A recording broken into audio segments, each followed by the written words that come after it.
Awesome. Okay, so we're going to be chatting with you all for about an hour this evening. And just to give you an idea of the layout, we have three wonderful recent alumni guest speakers who have joined us today to share their time and their tips in process and starting their careers after graduating with a degree in the languages. So each of our alumni panelists are going to have about 10 minutes to talk. And then after each of them go, we'll have Grace Beckham from Career Advancement speak, and then we should have a few minutes at the end for Q&A. So in the order we're going to be going is starting with Sal Salamanca, who is here representing the Italian program. Then we'll have Abby Reeves, who was a Spanish student, and then finally, or excuse me, French, and then Ana Katia Batumbasang. All right. So why don't you go ahead and kick us off, Sal? Hello, everyone, and hello especially to those who are doing Italian studies, perhaps as a major or a minor, or are interested in nonetheless doing Italian studies. I graduated in 2020 from the University of Chicago, and I am now a fourth-year PhD student at Princeton University doing political science.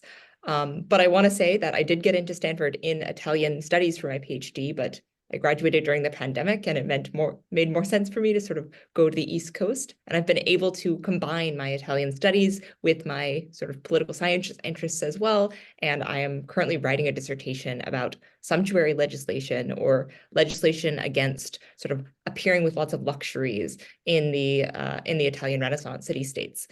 And so it's possible to sort of have two interests that go together. And that's actually how I think sort of pairing Romance languages and your future career is probably the best way to look at things. Is like, this language is a set of skills and a set of goals and a set of interests that I have that I can combine with many, many other things. And that's the best way to carry one forward.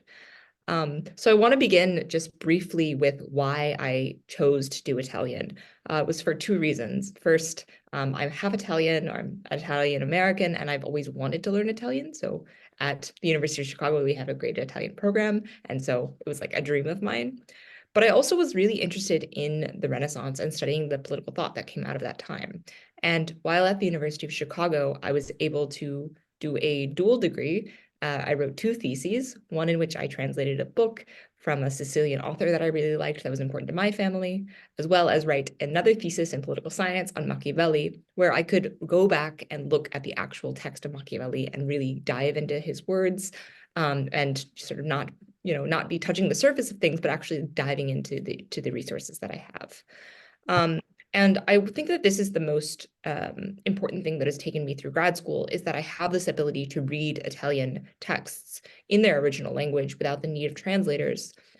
So that's both important for the texts themselves, the primary sources, but also to be able to reach into other literatures. So not just speak to the sort of Anglophone sphere of whatever interests you might have, but be able to, actually read people in the actual language that they are conversing themselves in. And you don't feel so much like you're either confining yourself to just English scholarship, or, in a conversation between this other field of scholarship that no one in my program knows. I can sort of be the person who can translate those things and use everything to my advantage. So it's also been really useful. While I was at UChicago, I also took some French courses. So to be able to take French and Italian while there has been uniquely important to me as a graduate student. It's also allowed me to pursue a minor in, or a certificate, as we call it here at Princeton, in Italian studies. I have also had two papers published in Italian journals. They were both on sort of political science issues, but I found like they had a better place in Italian studies. And so I've been able to sort of pursue that line of work alongside my own side. Another way Italian has benefited me is that as I have been a graduate student, I have needed to learn Latin and Greek. And especially in Latin's case, knowing Italian has helped immensely. It's also helped me with the resources to be able to take on ancient Greek. So I think that this, the way that the University of Chicago prepared me in terms of like, speaking the language out loud with people has actually helped me even in these ancient languages. And then beyond just being a graduate student, one way that, or two ways that Italian studies has sort of helped me is that as a person, my husband is an archaeologist digging up Roman stuff, but he speaks no Italian. And so I get to be his, his translator, which is very nice. So I've gotten a few actually sort of money from his university to help me as his personal translator, which is nice. And I'm also preparing to go to the American Academy in Rome, which sort of sponsors a number of postdocs. And it's been useful to say that I also speak Italian. So even though the program is in English, I've been able to say I have, I'm willing to sort of interact with the environment and engage with Italian scholars. And just because time is running out, I also want to just say a few pieces of advice to anyone who is in the Romance language department. What to do at UChicago, which is definitely, if you still have the flag grants, try and go study in the language or study in the country of the language you're trying to learn. That is really important. Make sure to do any study abroad opportunities, whether they are, go to the institution in that country for an entire year or just do the UChicago study abroad. Take that opportunity. Go to the film showings, the special events, and really use the city of Chicago to your advantage. So there were a lot of, I think, exhibits on like Renaissance books while I was there, and I actually used some of them in my Machiavelli thesis. And then my final point is just to combine your Romance language interests with other interests that you have. So it's much easier to sort of put things together and have them build upon each other. It's a way that you can sort of continue up with your studies even as your sort of goals change in life. Wire Italian or wire Spanish or wire French to some other goal that you might also be pursuing, because it helps sort of blend things all together. But other than that, I do have to leave a little bit early. So if anyone has any questions for me, including about applying to graduate school, and maybe you want to go into sort of Romance language studies, please email me. I'll pop my email in the chat. Thank you, Sal. Thanks for taking the time to join us today.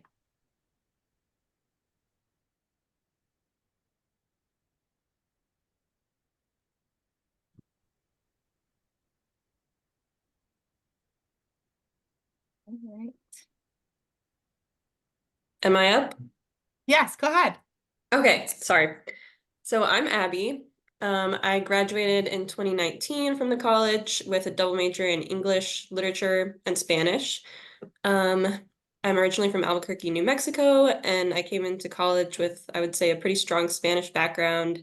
I was taking AP Spanish Lit, so I wanted to really keep up my language skills, and I was really interested in kind of going deeper with the language and not losing what I had. And then it also pretty conveniently dovetailed with my English major. I got to fulfill some of the foreign language requirement with my Spanish major, so it worked out really well for me. Some of my favorite courses while I was in college, I took Las Regiones del Español with Lidwina. It was a great course, highly recommend. I took a queer Spanish lit course with Isaias Fanlo. I don't think he's in the department anymore, but that was amazing. And I took a really cool class on witchcraft with Professor Brewer Garcia. And then in college and before college, I was interested in publishing. So in high school, I did a publishing internship at the University of New Mexico Press. And then in college, I was a student assistant for a year in the acquisitions books department at University of Chicago Press. And then I did an internship with a literary agency called Folio. And in college, I also was the editor-in-chief of Memory House magazine. And I worked on the Midway Review as well, doing their layout. So I was kind of always interested in publishing. And then after college, I was applying for a bunch of jobs in New York and everything. And then it turned out the job that stuck was one at the press where I had previously worked. And so I took a job as the direct marketing and sales assistant in the books marketing department. And so that was kind of a varied job where I was kind of the production controller for a lot of direct mail catalogs. They were mailing out about 300,000 catalogs a year. So I was coordinating the production of those. I was collating the catalog copy that went in each one of those catalogs, and then keeping track of the whole list of new books, slating them for different catalogs, just kind of keeping track of how they all sold and everything like that. And then I was also designing and sending out a bunch of email blasts to customers. So that was a really great first job. And then it kind of paved the way for my current job, which I stepped into in fall 2022, which is a marketing manager role in the journals division. So UChicago Press has books, but it also has journals. And the journals that we publish It's a wide variety of subjects, and we don't necessarily, the editors for the journals aren't necessarily at UChicago, but they're kind of all around the world, and they work with us to publish the journals and edit the journals and then market them. So I market a portfolio of 22 different journals, and they're in the subject areas of literary studies, medieval and Renaissance studies, and history and philosophy of science. So I don't know if anybody has heard of Critical Inquiry. That's one of my journals, or Speculum, which is a pretty major medieval studies journal. So all these journals have different communications goals. And so I work with the journal offices, which are the editors largely, the editorial office, and sometimes the sponsoring societies. I work with all of them to kind of achieve those goals. So on a daily basis, that includes things like booking our presence for UChicago Press at different conferences, attending conferences. So that involves some travel at different points in the year to go to things like the Renaissance Society or the MLA. I design ads for conferences and to go into other journals, and I design different marketing materials and print collateral. I design swag sometimes, like this Critical Inquiry hat. I update pages on the website, like non-editorial content pages, which includes things like the editorial board, the guidelines for authors, special content pages, like collections of articles that are requested by the journal offices. Let's see, I update the press journal's homepage with special news and things like that. I coordinate and sometimes write press releases. I do social media promotion for articles. I keep track of kind of how our articles are performing by tracking media attention and website analytics. And I'm also in charge of our paid advertising program. So when other organizations want to place ads in Chicago journals, I'm their point person.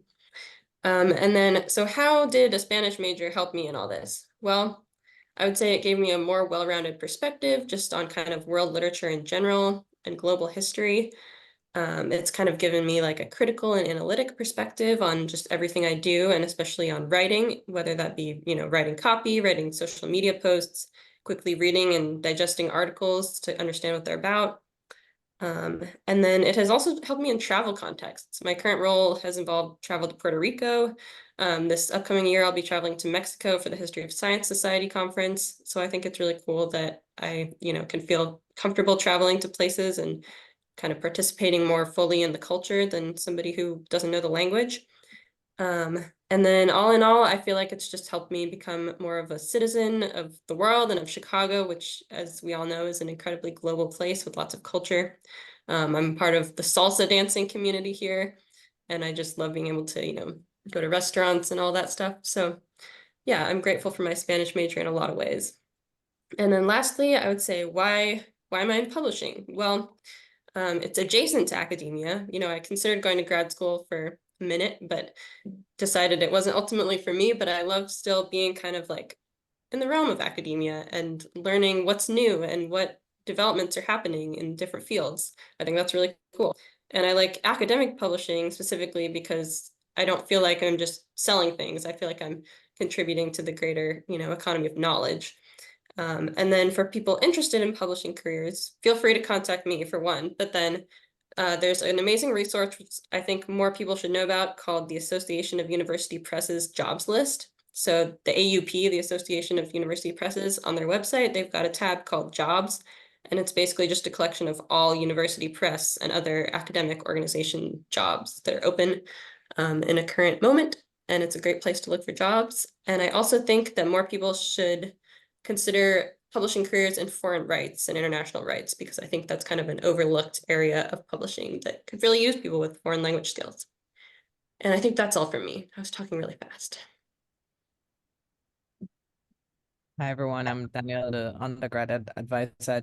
Thank Abby so much for talking about Spanish. I just wanted to follow up quickly with some questions for you, Abby, because it sounds like when you were talking about some of the things that you do, it seems like literature is actually very much kind of a background in literature seems to be really crucial to the work that you're doing. And I was wondering if you could just expand on that a little bit, talk about what having a literary degree, because both in English and in Spanish, they're similar skills, even if they're different kind of corpus or parts of the world, what you think has been so crucial for you in how you're relating to literature now as you work in publishing?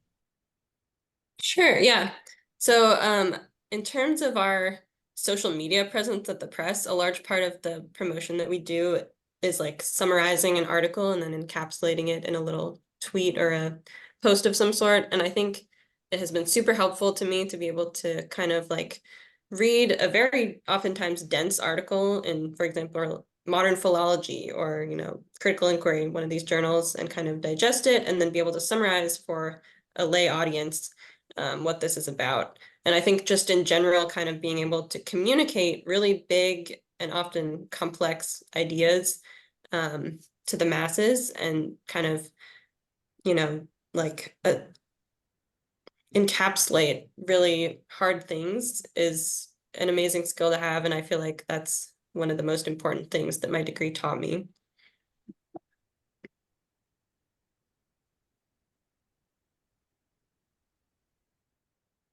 Awesome. Thank you, Abby. Anna Katia, you want to go ahead? Yes, I want to first confirm, am I looking at everybody? Or does it look like? Okay, perfect. Well, thank you all for joining us today. My name is Anna Katia. I graduated last summer and I studied economics and Romance languages, but more particularly Spanish and French. And I now work in finance at JP Morgan. So that trek isn't super obvious, but my econ background is, I'll be honest, maybe serving me a little bit more, but not even. But just for a bit of background as to why I studied languages, I am Cameroonian American. So in Cameroon, we speak French. And I also grew up in Houston, Texas. So I think similarly to Abby, I also had a very strong Latinx community around me. As for why I studied econ, honestly, just because it was practical. But languages, that's more specific to my background. I think it was after my high school, let me time myself, I don't want to talk for too long, but after my senior year of high school, I went back to visit my family in Cameroon. And a common, I don't want to say trend, but the unfortunate situation, the reality of our country is that a lot of young people often find that they have to travel either to Europe or the States to make it happen. And I went there and I loved it. And I asked myself, I was like, why do all my cousins, why do all my friends, why do they want to leave? And so I made it my long-term goal at the age of 18 to contribute to some sort of system that allows young people to stay in Cameroon, to stay in Africa and be successful there. So I thought to myself, okay, if I'm going to do that, then I need to perfect my languages, which is how I ended up pairing economics with Spanish and French. Like I said, the path from languages to econ isn't super obvious, but languages have still served me greatly here at the bank. I even asked a couple of my friends that from UChicago that are currently at the bank, how have languages served you? And all of us said that the main way that languages have helped us is through community. I've met people from all over the world here, and the number of stories I have from connecting with people with whom I share similar background or share languages with it's incredible. I think before I started, we had a training with students from all over the world, or with new analysts from all over the world. And through that, I was able to connect with tons of people. I also made a very strange but fortunate connection last summer during my internship. I'm not sure if you all are familiar with JP Morgan's CEO. His name is Jamie Dimon. And right under him, we have this man.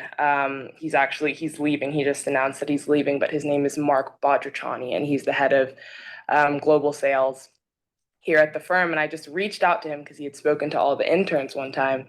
And I sat down with him and I had a conversation with him. Really big guy. He's French and Moroccan. And through that, I've been able to maintain that connection. And he has introduced me to people in all parts of the firm. And that connection was based on our shared connection with the French language. He's Moroccan and French, and I'm Cameroonian. I actually just saw him yesterday to say goodbye, but that has helped me tremendously.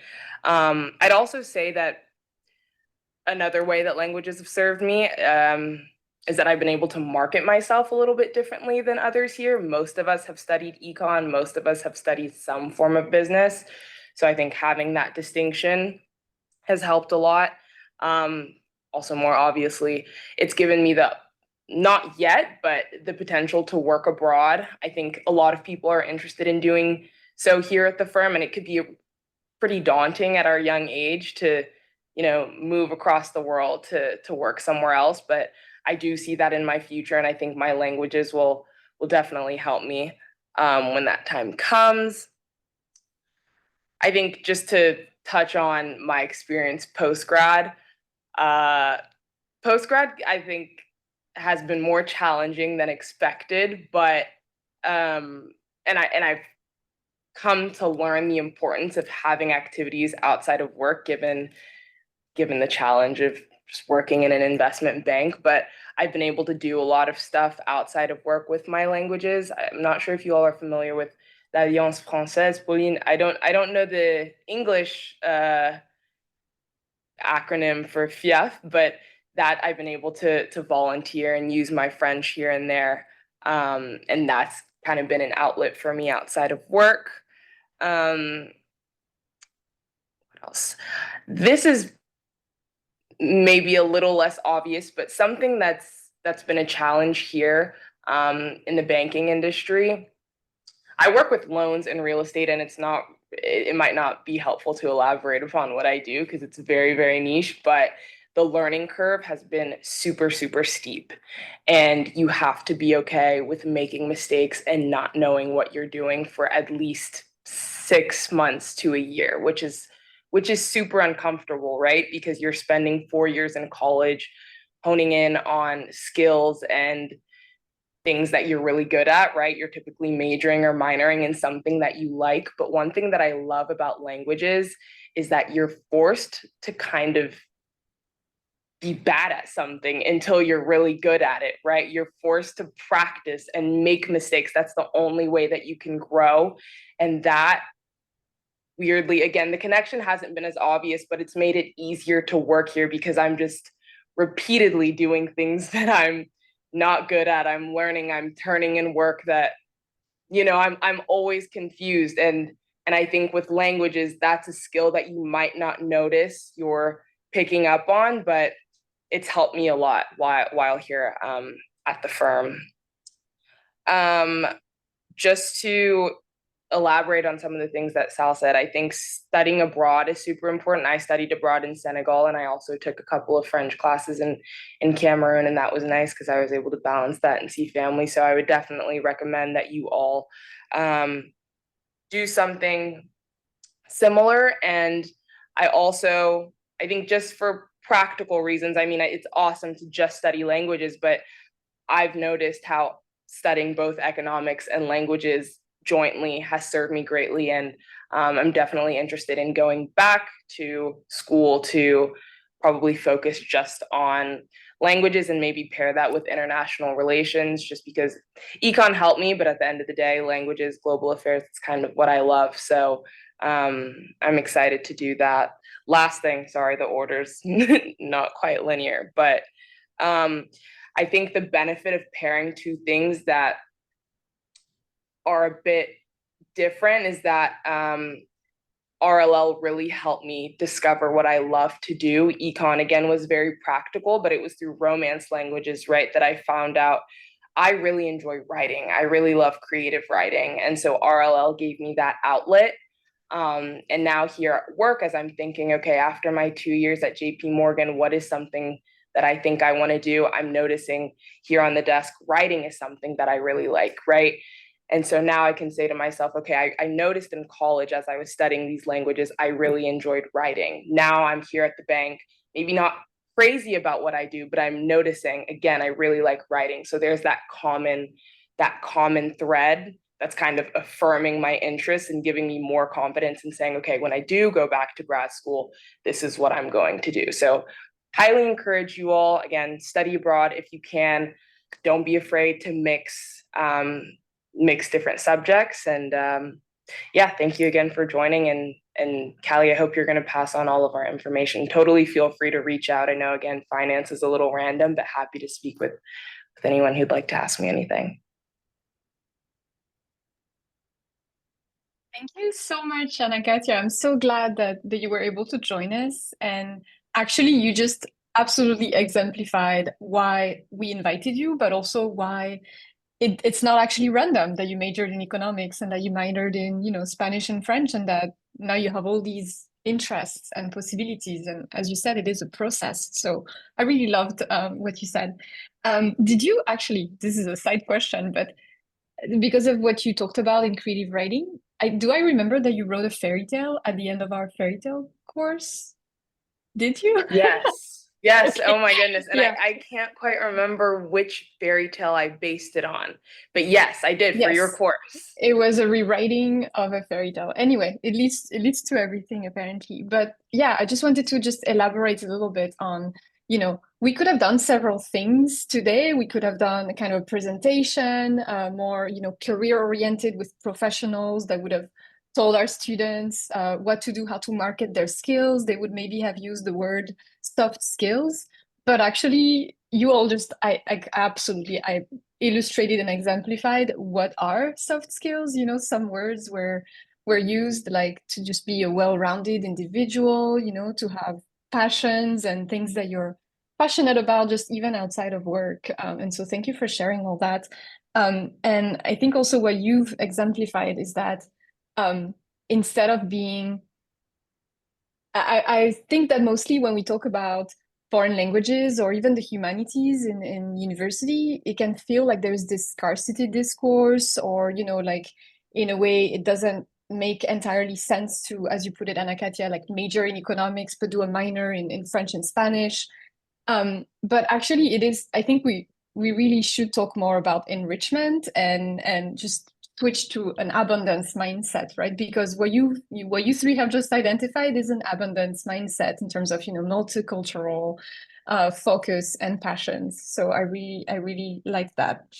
Yeah, I guess I had just a question for you of what was maybe the favorite class that you took, and maybe what you took from it in RLL, Anna Katia particularly, but if the others want to, or Abby, I guess, because Sal left.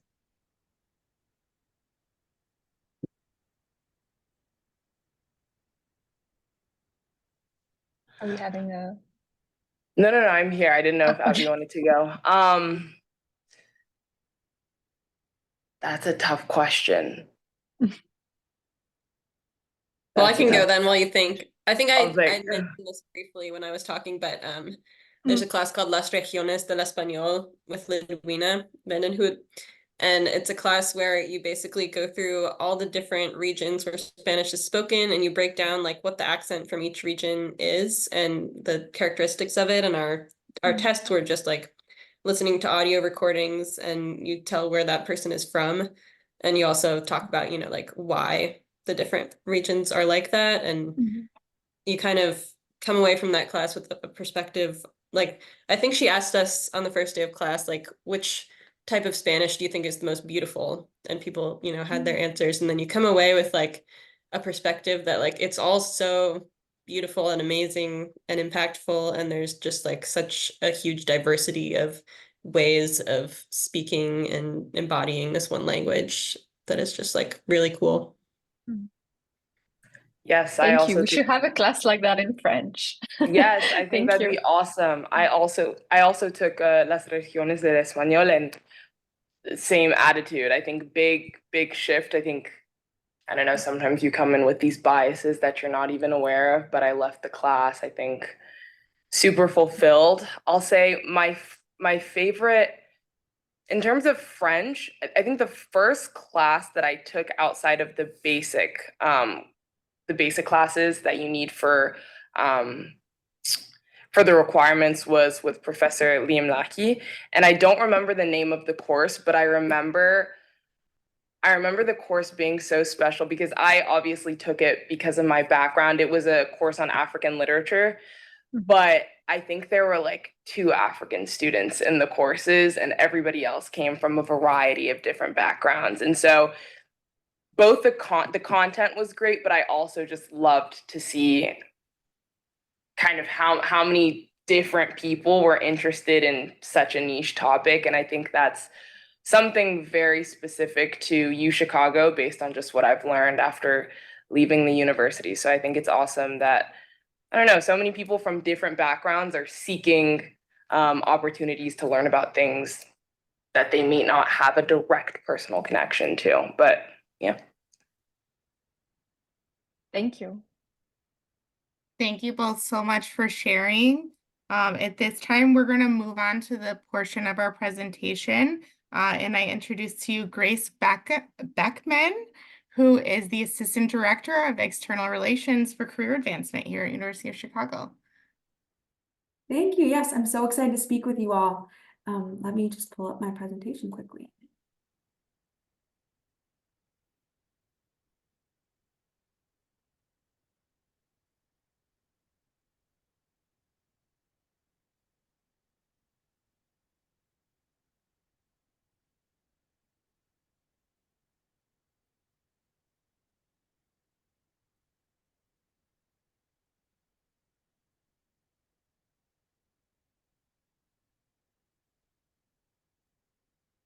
Okay, great. Now that I can focus.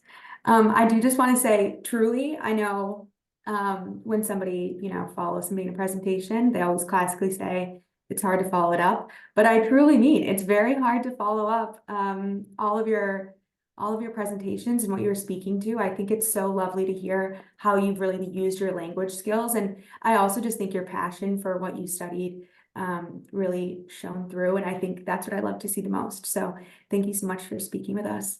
So I'm Grace Beckman. I work in our career advancement department on campus, and I specifically work with our students who are majoring, minoring in languages, studying languages, to really see how we can translate those skills into a career and help you find programming while you're on campus to use those skills. So I'll talk through some of the programming options that we have. So I like this diagram that we have because I think it shows how you can use your humanities degree and especially your languages degree to really go to so many different industries.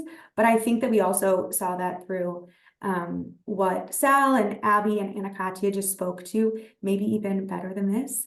But I'm really excited to speak with all of you because you really do have a leg up in your career path by being able to speak multiple languages. So many employers are looking for that.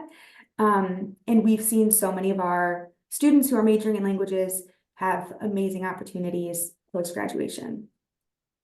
So, of course, our office's aim is to help you succeed post-graduation, reach your career goals, but we also have a lot of, I think, amazing opportunities while you're on campus to really succeed in each step of the way. And so I want to speak to each of those. If you have any questions, of course, follow up with me afterwards, or ask me during this. I'm happy to chat. Okay, so our bread and butter in career advancement is our Metcalf internships. And so our Metcalf program is career advancement, creates a relationship with an employer partner, and then establishes an internship for UChicago students specifically. So each of these partners have posted internships in the past, are posting internships now, and they're specifically looking for students who speak Romance languages. So some of the ways that you can find these internships practically are on Handshake. You can filter by the Metcalf label, but then we also have a wide variety of newsletters. And so I'm going to recommend a few different pathways. So as we heard our alumni speak to, if you are really interested in a specific industry, so maybe similar to what Anakatia was speaking about, so she majored in business, econ, and also languages. So we have a careers in business newsletter. So you can subscribe to that. You'll receive it every week, and it'll show you the full-time internship and event opportunities specific to business. We also have, maybe you want to use your language abroad, like Sal was saying, like she recommended. So I'm on the international careers team. I cannot recommend highly enough to subscribe to that newsletter, so you'll receive the international opportunities. Then we're also creating a languages newsletter specifically, and those will have opportunities to use your language skills in the US and abroad. And then, of course, another thing that I'm going to recommend is to speak with your career advisor. So maybe you're majoring in a language, you're studying language, and you don't know specifically what you want to do, what role you want to intern with, or full-time opportunities after school. We can help you brainstorm that, or we can also talk you through which roles are available. So we talked about the top left, that Metcalf internship. On the right, there's that Metcalf grant. So this is really a way that you can design your own experience and then have it be funded. So maybe you have an organization that you're incredibly passionate about. You reach out to them and you say, I want to intern with you over the summer. They're like, please come hang out with us, come intern. You can get this funded through the grant. And so we have deadlines all throughout the year. Right now, the upcoming deadline for applying for summer opportunity funding is February 16th, and then it will reopen March 11th. So again, you want to create your own opportunity Metcalf grant. Then on the bottom left, we have that Seidel Scholars, and this is a way to also what we call create your non-traditional internship, and this will end in a tangible project that really showcases your academics. So academics can mean your major, maybe your research interests, and some past projects have been poetry, books, comic books, documentaries. So this is a way to just create your own project. And then, like it says, deadline April 5th. Then we also have Stamped Scholars, and that's a 2-year program, and it can fund internships, research, volunteering, conferences, and that deadline is also April 5th.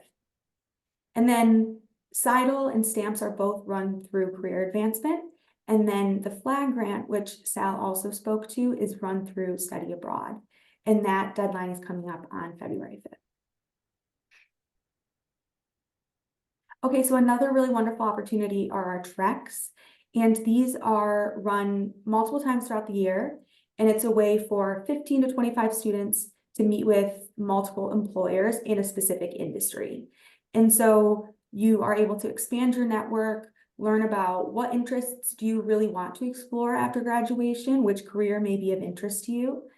And I'm excited to say that we have our first Careers and Languages trek coming up this spring break, and it will be in Washington, D.C., and we'll be meeting with government agencies that are interested in hiring students who specifically have language skills. So that is currently open, and the deadline is February 5th, this upcoming Monday at 5 p.m.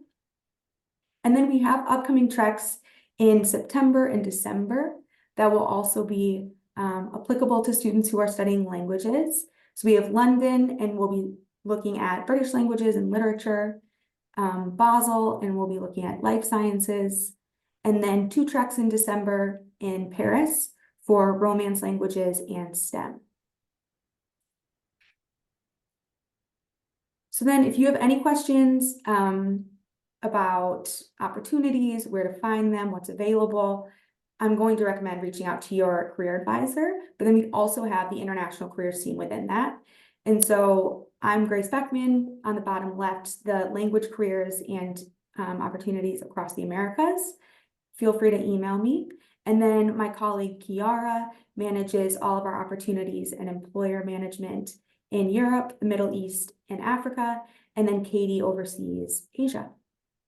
So feel free to reach out to our team. And then we also have those careers in teams. So careers in business, careers in the arts. You can reach out to those specifically as well.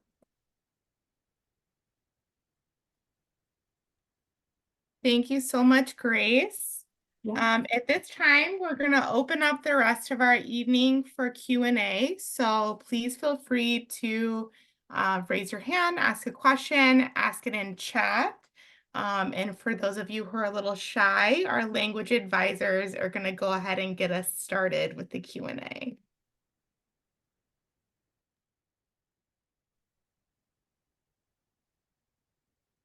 I can start if there's Oh, go no ahead, please. question.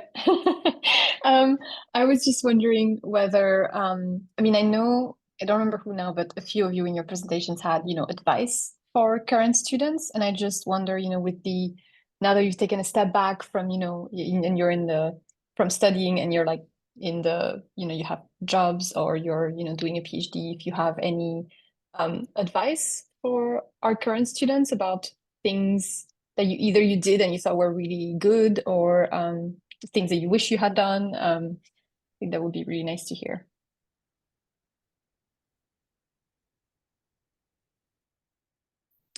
I can go. I don't want to be repetitive or redundant, but I think in retrospect, I studied econ. Yes, it kind of aligned with my long-term goals, but it was more so practical given my background. I'm a first-generation American. My mom's a public school teacher.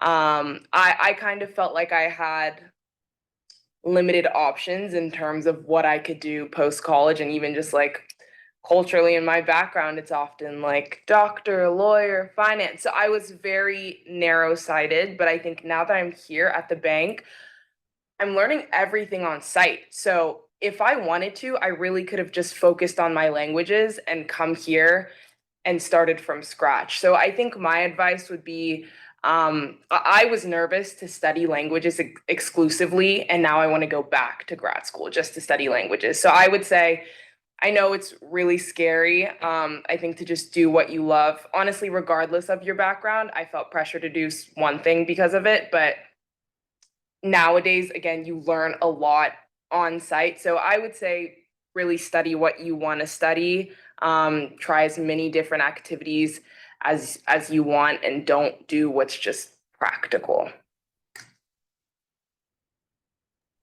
Yeah, I feel like my advice is kind of related to that in a way. I feel like the things that I did outside of the classroom informed what I ultimately did so much. Like in addition, of course, to the amazing classes that I was in, but I mean the publications that I was on the staff of during college, and I was on the scavenger hunt helping to create the list, which in a way is, a form of publishing. And like participating in communities outside of Hyde Park, like the dance community that I'm still a part of, and things like that just kind of helped me know like where I wanted to be after college, which was for me to stay in Chicago, and just, kind of helped me find a path. And not only that, but, when COVID hit and all of us no longer could find the same kind of fulfillment in our jobs, I still had a way to, connect to the world around me and stay, like a well-rounded individual. So that's my advice.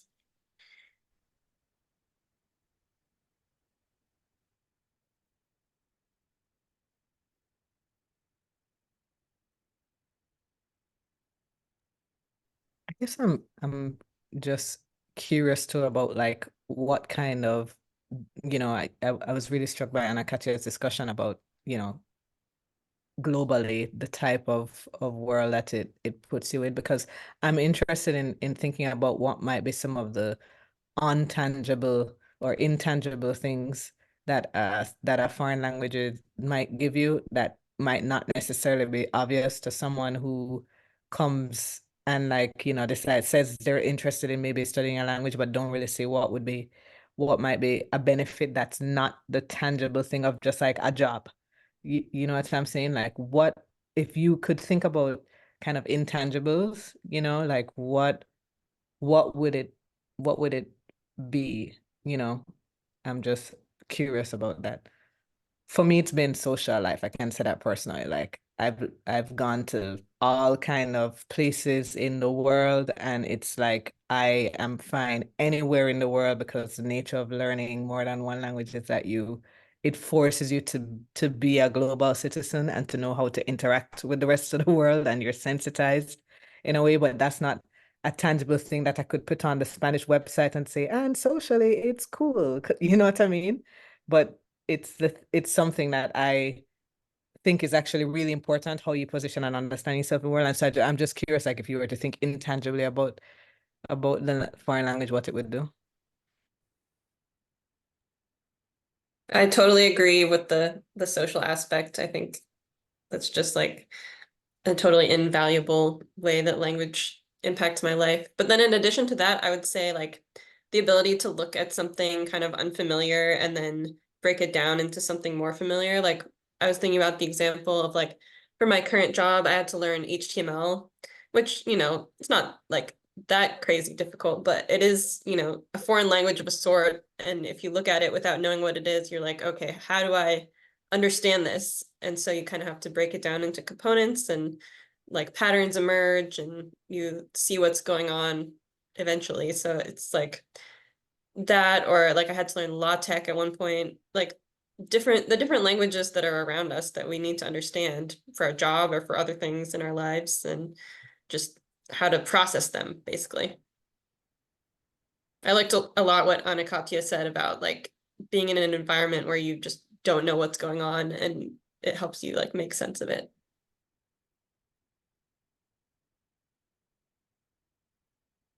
Yeah, I think you'll kind of hit the nail.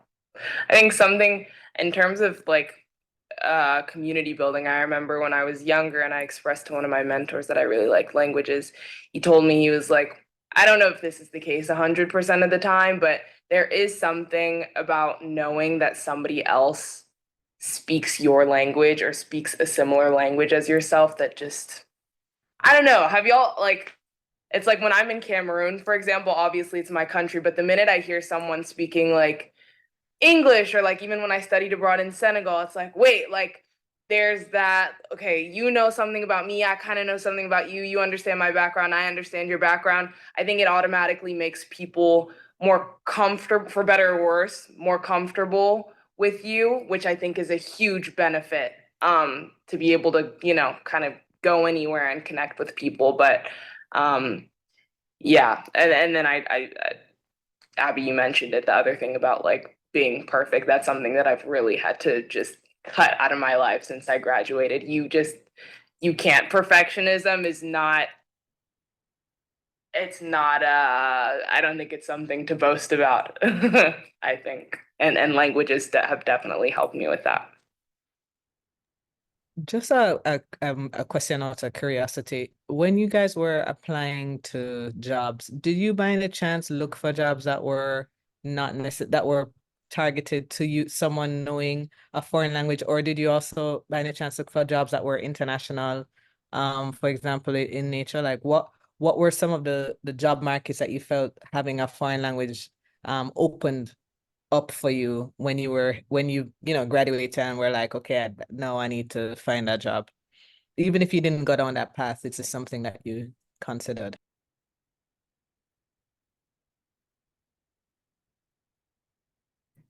I can start. To be honest, I haven't yet worked abroad, but it's definitely, I think, a goal of mine in the next 5 years.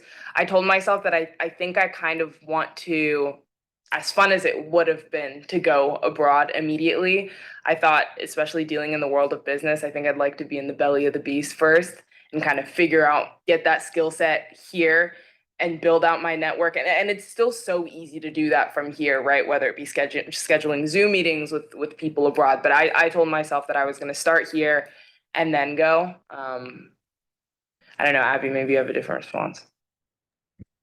Yeah, I think I mentioned this very briefly when I was speaking earlier, but I think when I was applying to jobs, I applied to two different ones at the press, and one of them was like an international rights associate position, which I ended up taking the other job. I don't think I got an interview for that job, but that's okay.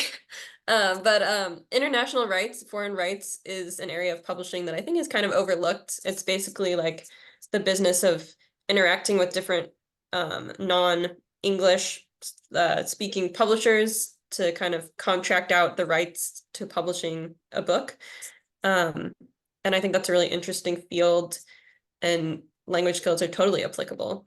So like in our current department at UChicago Press, we have somebody that speaks Spanish, and I believe the other person speaks Chinese as their foreign language, and they kind of interact with all sorts of global publishers to help get University of Chicago Press books published in other languages and also in other formats like audiobooks, and the rights contracted out to like movies and things like that.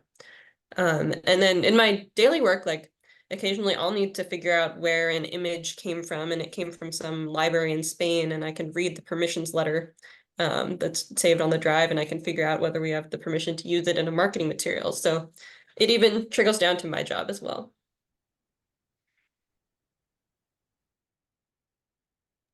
I think if I can jump in, unless there are other questions, what I really like about what you both just said is, and also what you said before, is that what it shows is, well, we all know that learning foreign languages is extremely disheartening because not only is it an uncomfortable place to start with, but then you kind of forget everything very quickly if you don't keep practicing or if you don't keep listening or watching.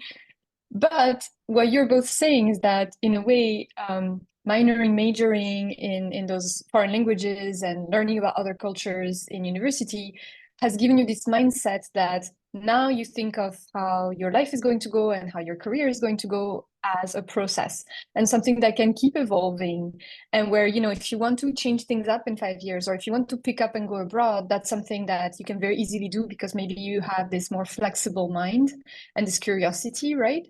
As opposed to, you know, this usual thing that we represented as we, well, you know, I learned Italian in college and now I can't understand even an Italian show on Netflix, right? So I really like that. I think that's something we overlook often when we're talking to our students now or after. So thank you for sharing that.